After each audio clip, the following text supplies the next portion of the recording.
এই জুয়েল ভাই, ঘাস কাটা বন্ধ রাখেন, আপনার লগে জরুরি কথা আছে।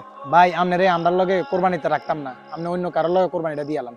কস কি তোর এই মধ্যে করতে গেলে কই যা রাত হলে কোরবান আন্নার হলে বাঘ বেশি হয়ে যা গোস্ত কম হবো। তোরা মনে এটা থাকলে আমার কিনতে লইলি, আমি এবার এত কষ্ট করলাম গরুর জন্য ঘাস কাটতে আসলাম।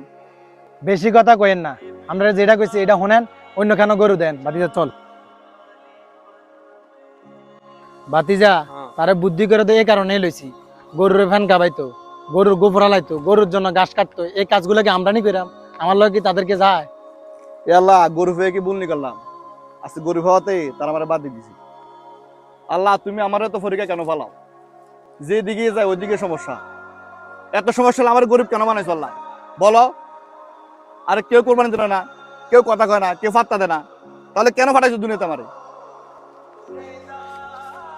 ভাই ভাই, আমার আব্বা ফাটাইছে, আমাদের একটা কোরবানির নাম শর্ট আছে।